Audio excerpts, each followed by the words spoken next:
The Buccaneers lose in unbelievable fashion as their climb to the playoffs just got a little harder. That and more on today's episode of Locked On Bucs.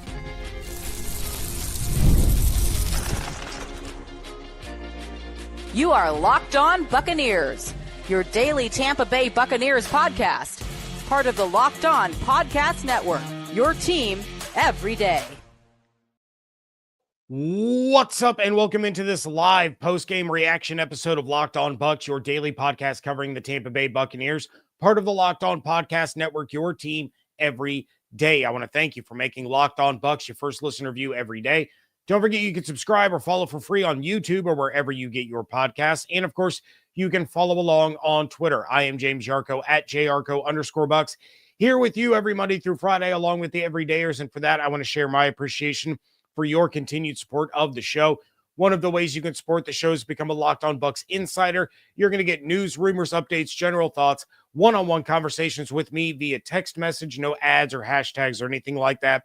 Go to joinsubtext.com/LockedOnBucs to become an insider today. You can also click the link in the show notes. You can start this season with a big return on FanDuel. New customers can place a $5 bet, and you're going to get started with $150 in bonus bets if you win your first $5 bet. Visit FanDuel.com to get started. I have some takeaways coming up in a little bit. I'm going to talk about the playoff situation coming up in a little bit. And I didn't flush this thing out as much as I usually do. I like to try to dive in and really look at a lot of different things. We're on a time crunch here. It's already tomorrow. With primetime games, these get started a little late. But I do still have my biggest moment in the game. And for that, it was actually two moments on back-to-back plays to open up the third quarter. You had a holding on Luke Gedeke, making it 2nd and 19 from the Dallas 35 instead of 3rd and 9, instead of 3rd and 9 from the 26. Then on 2nd and 19, Baker is sacked, he fumbles, and while the Cowboys don't recover, it pushes the ball all the way back to the Buccaneers' 44-yard line, making it 3rd and 40. Everybody count the number of times you've seen a 3rd and 40 in your life, and you're probably going to be able to keep it to one hand. That took them out of field goal range. And what was the difference in this game? 2 points. That sequence, taking away a potential field goal from Chase McLaughlin, and of course, you can talk about how things play out after a field goal. It completely changes the entire game. But in the grand scheme of things, you have that situation where the Bucs basically removed 3 points from their scoreboard because of a mental mistake by Gedeke and then just a bad play by the offensive line. Baker doesn't hold on to the football. It becomes an entire mess. And that proves to be the difference. So you combine that with something else that I'm going to talk about a little bit later in the show, and that was the interception on the pass to Jalen McMillan. But this was an ugly, nasty, sloppy game from a team that should have been able to go into Dallas and win. I wouldn't say easily, but they should have been able to win that game convincingly. They should not have had to battle from behind from the jump. This has been one of the best first quarter teams in the NFL over the course of the last 2 months, and they're down 10-0 at the end of the first quarter. This has been one of the worst second quarter teams in the NFL. Luckily, things didn't completely unravel in the second quarter, but then they've been one of the best fourth quarter teams. They've been one of the best second half teams, and none of it seemed to gel together. It was just really tough to watch. I am going to jump into the chat real quick. I got Kyle in the chat. Oh, where'd it go? He says, the NFL is scripted, makes the season more interesting if we lost today, right? Only reason I can think of is why we let that game slip away. I will say with full conviction, the NFL is not scripted. If you really sit down and think about it, and I know people want to talk about how it's scripted, and you see certain teams getting certain calls and Goodell having his thumb on the pulse of what's going on. The NFL, logistically cannot be scripted. And I'll tell you why. At this stage, in the social media age, in the hidden camera age, where we have seen a lot of people saying things they should not have been saying and they get caught on camera, the NFL was scripted. We would have had proof by now. Somebody would have leaked it out. Somebody would have been caught saying things they shouldn't be saying about the NFL being scripted. So no, I don't buy into it being scripted. The reason that they lost is because they didn't play well. The Buccaneers did not play good football. And that's the long and the short of it. You had a defense coming into this game. They were the number one scoring defense in the NFL since week 11. Since coming out of their bye week, they allowed 15 points per game. And they gave up 23 in the first half to the Dallas Cowboys. Now, they tightened it up in the second half. They only allowed 3 points, but you had the defense failing at the beginning. You had the offense failing throughout. This is the first time in I don't know how long that the Bucs didn't get an opening drive touchdown. So it was a complete team loss. You had special teams really just doing a number on this team. Constant penalties on special teams setting the Bucs back. It was a complete, for as much as last week was a complete team win, this was a complete team loss. And that's the honest assessment of that game. David said we scored with 2 minutes and 45 seconds. Yeah, they did. I texted out to the insiders. If the Bucs want to win this game, they have to score before the 2-minute warning. They did exactly that. The defense got their stop, and then you had just an incredible play by the Dallas defense when Rachaad White was stripped of the football. And I saw a lot of people on social media complaining, why was Rachaad White in the game? Why wasn't Bucky in the game? Look, Rachaad was in the game at the end in that final 2-minute drill because he deserves to be there. Rachaad is the 2-minute offense running back. He's better in pass protection. He's better at receiving. That's why he's in there. And Rachaad played a huge role in the drive that led to Ryan Miller's touchdown. Rachaad did a great job on that play when he fumbled the ball of giving Baker some time.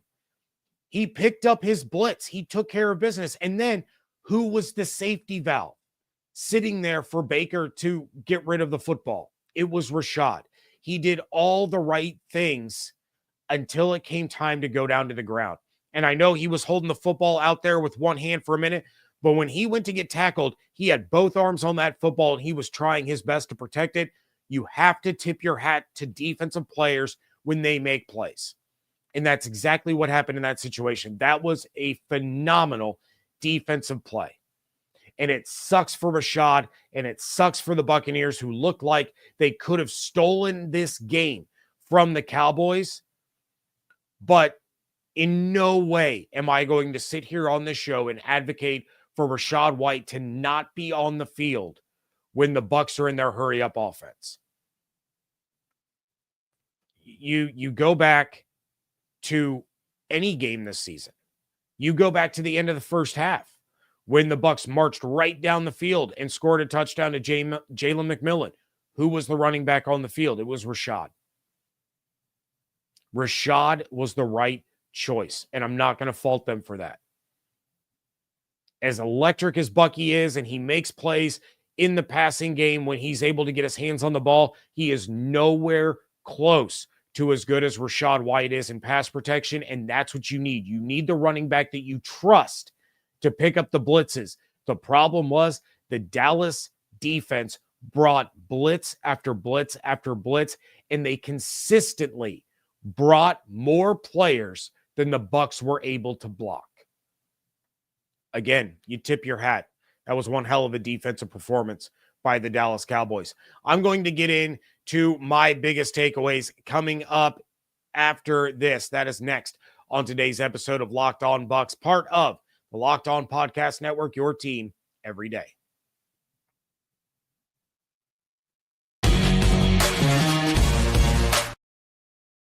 Today's episode is sponsored by Prize Picks. If you love watching the game, you're going to love Prize Picks, the easiest and most exciting way to play daily fantasy sports.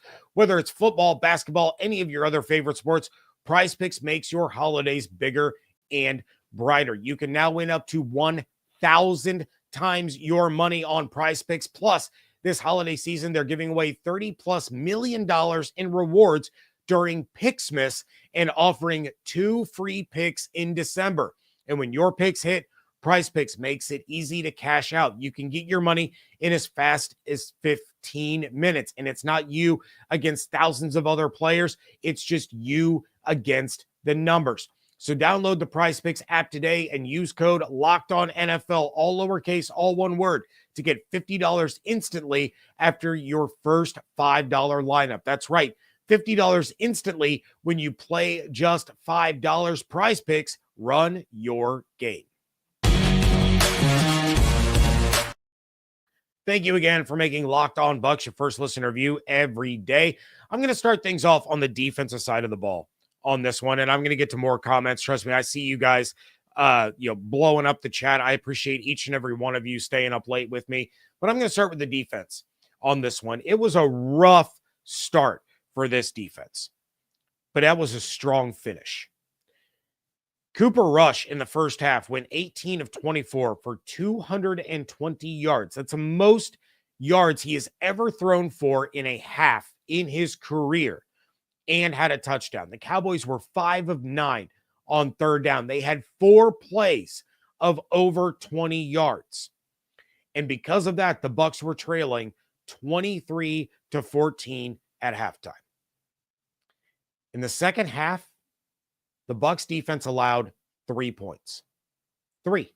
That's it. 1 field goal. And if I remember correctly, it was the Cowboys' first possession of the second half. So, with so many people upset with Todd Bowles, upset with the defense, and again, it was a rough first half. It was ugly to watch. Excuse me for a moment. You had the middle of the field wide open. You were not getting home with your pass rush. You were making dumb mistakes.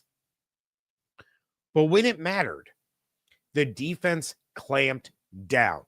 They forced punts. It was the offense that didn't capitalize. It was the offense that stalled out. It was the offense that fumbled the ball 3 times. 3. The Dallas pass rush on Sunday night was elite. That team came out on a mission. They didn't care that they were eliminated from playoff contention.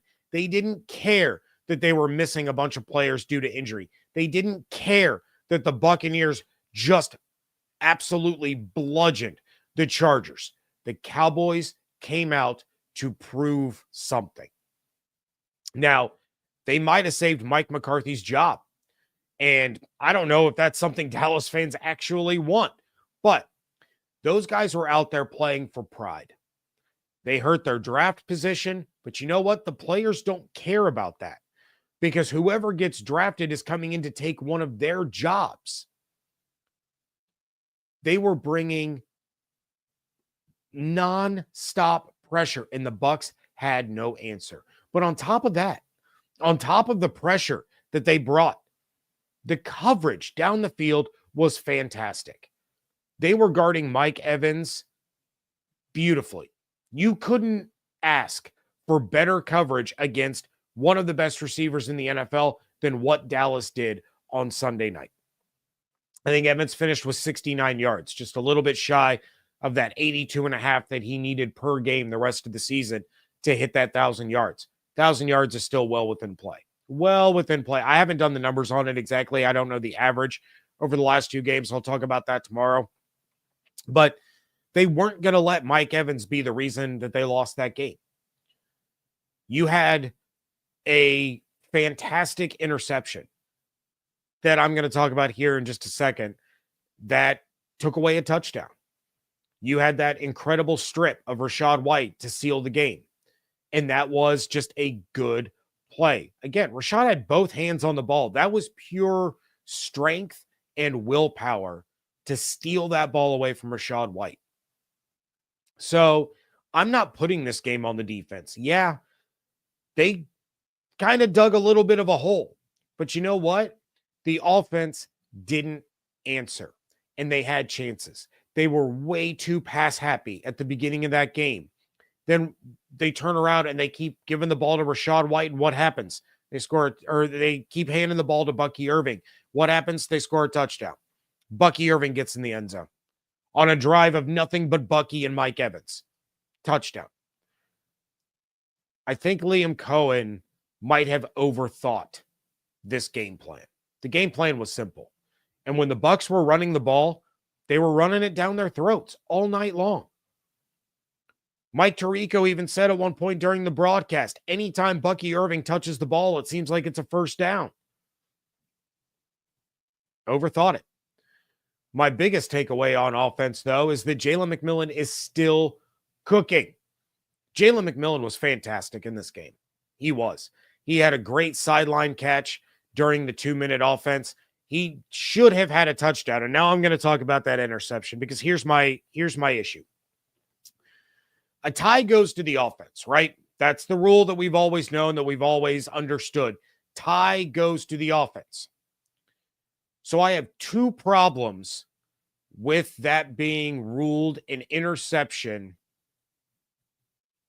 Number one, if a tie goes to the offense, McMillan was down, had the ball, even if it's joint possession, tie goes to the offense. Why wasn't he ruled down? Why was that allowed to continue? My second problem is you can make the argument that that was a tie as the ball crossed the goal line. And as soon as the ball crosses the goal line, that's it. Play's over.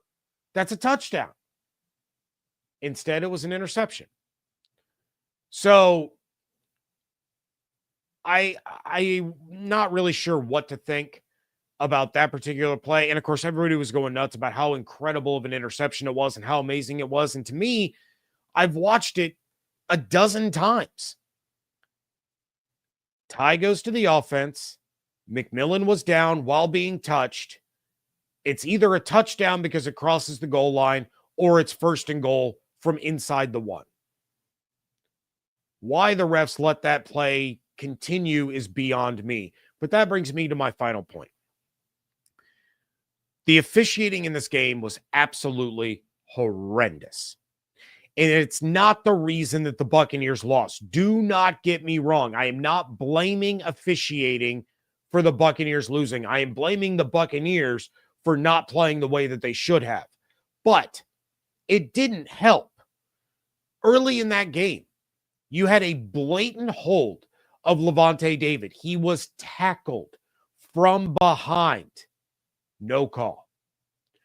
Then it was either the next play or two plays later, CeeDee Lamb gets away with a blatant offensive pass interference on a play where he catches the ball to gain 52 yards. He shoved McCollum in the back, caught the ball, and it was able to stand. Baker was hit in the head not once, but twice. No flags. And then I need someone to explain to me the defenseless receiver rule. Because Payne Durham got absolutely leveled. And to me, that was a defenseless receiver hit. He had barely gotten his head around, and he got clocked. Then you had Mike Evans get blindsided on a third down pass. Again, the definition of a defenseless receiver and no call. So again, I'm not going to blame officiating for this game. The Bucs had their chances. They did not do their job. But when you have officiating that is that blatantly one-sided, especially in crucial moments, like that interception that took away either a first and goal or a touchdown from Jalen McMillan, or a blatant offensive pass interference that sets up a Cowboys touchdown to go up at that point, I think it was 20-7 or whatever it was, to have a pretty significant lead. We'll say that. It makes the mistakes that much more glaringly obvious and frustrating. All right. Gonna jump into the chat again real quick. David says it was an interception, James. He went on to say he didn't have control. Again, you go back to when he first goes down, he's holding on to that ball with one arm from the defender inside of it. To me, again, tie ball goes to the offense. I'll watch it from the all 22. I'll see if I can see a better angle of it. But to me, I don't know. That was a bad situation for the Bucs, and I did not agree with the call at all. But, again, even with that interception, the Bucs still had their opportunities to win, and they didn't get the job done. So, all right, we are going to talk about the Buccaneers playoff picture coming up next on today's episode of Locked On Bucs.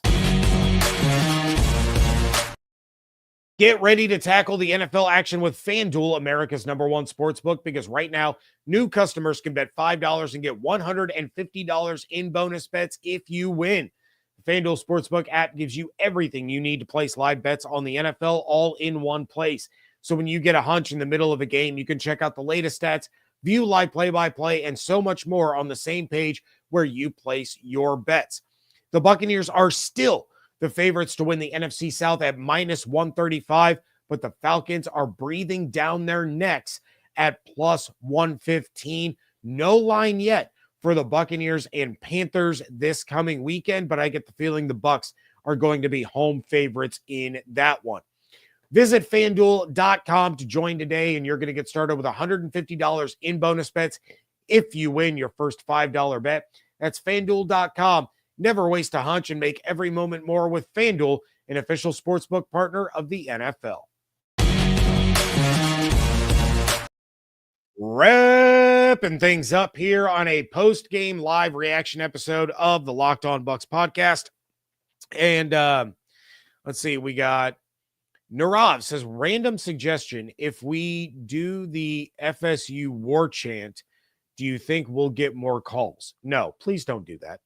Please don't do that. Please. We got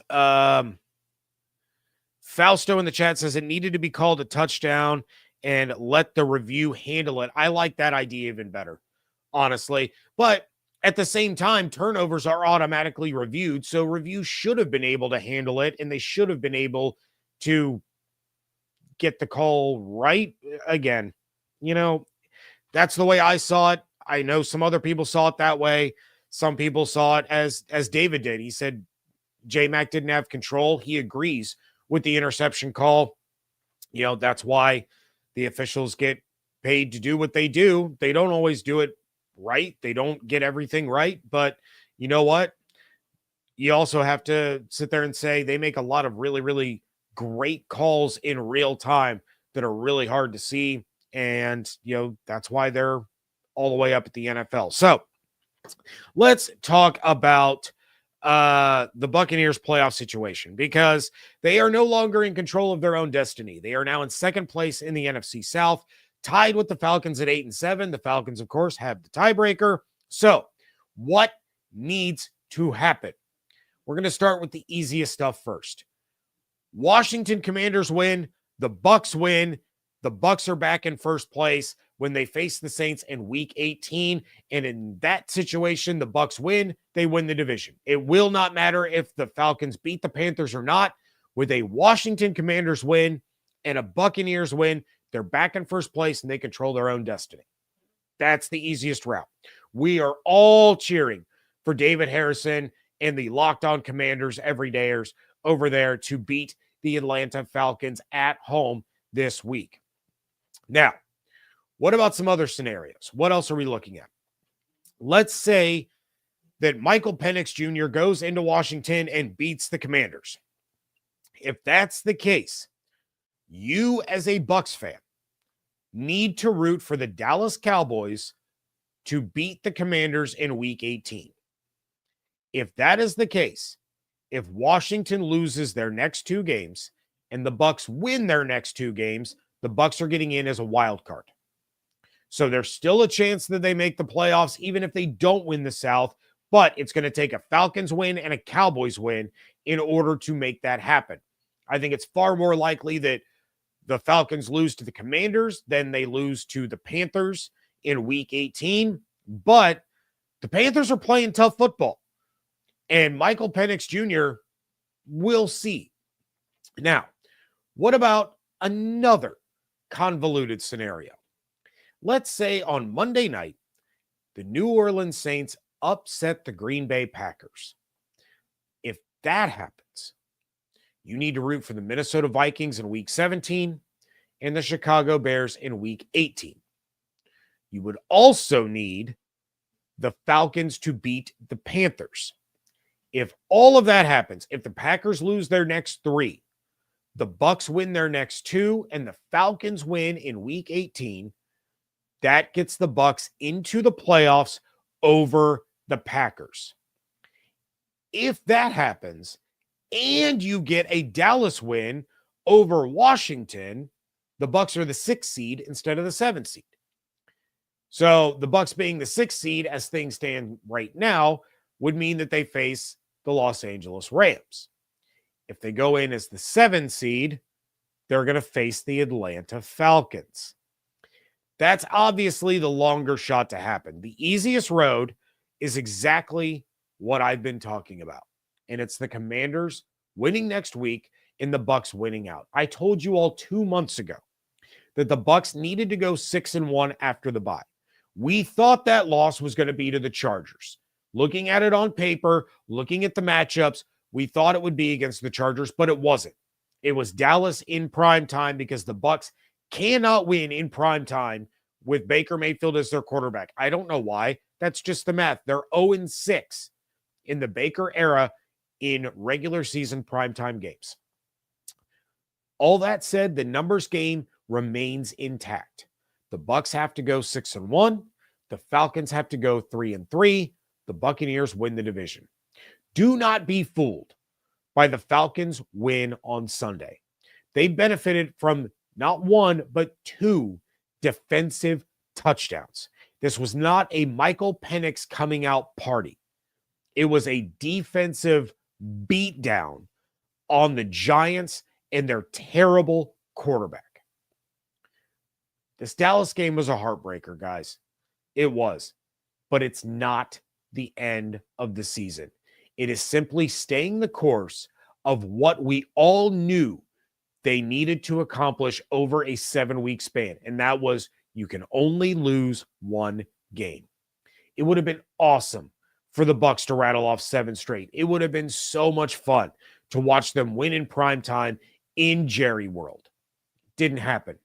But now the Bucs have 2 home games to end the year against divisional rivals that are below 500. Next week against the Panthers is not going to be easy. I cannot stress that enough. That is going to be a tough game. But these are 2 games that the Bucs can absolutely win. And I'm telling you right now, they will. The Bucs are going to beat the Panthers. It's going to be close. You're going to want to pull your hair out. You're going to want to scream on social media. The insiders are going to be texting me all kinds of angry GIFs and emojis. But the Bucs are going to beat the Panthers, and they're going to wax the Saints. Do not be discouraged by the loss on Sunday night to the Cowboys. It sucks. It's frustrating. But it's not the end. Going to jump into the chat one more time. We got Blake the Great. James Yarcho, the voice of reason. You couldn't be more right about all of this. Dallas had our number. Blake, I appreciate you so much. Narav says we're playing with 4th and 5th string players at some positions. I know next man up mentality is a thing, but reality is much different. Absolutely. Absolutely. The Bucs are still trying to piece together different parts, different players. And look, You lost Sterling Shepard to a hamstring injury in this one, and he was ruled out immediately. That's a really bad sign that hamstring injury is pretty severe. But you're going to get Antoine back. You're going to get Jordan back. You already got Mike back. You're going to get Cade Otton back. You're going to start to get these pieces back. And if the Bucs make the playoffs and they get to the divisional round, I got that gut feeling that we might see number 14 on the field again. Kyle says, we said that about the Cowboys too, referencing me saying that they should beat the Panthers and the Saints. Yes, we absolutely did. We absolutely did. We also didn't expect that after the performance that they had against the Chargers for them to come out as flat as they did in all three phases. That's not usual. Liam Cohen usually has the offense starting off hot. They weren't.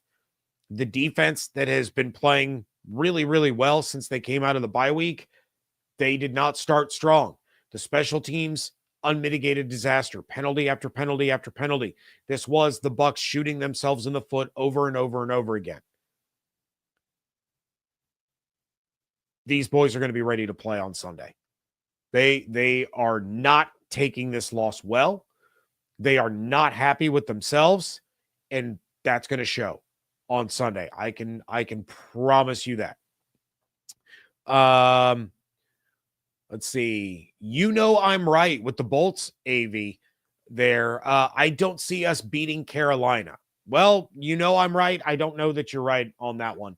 I do think again, it's going to be a tight, tough game, but I think the Bucs win that one. Last one. Let's see.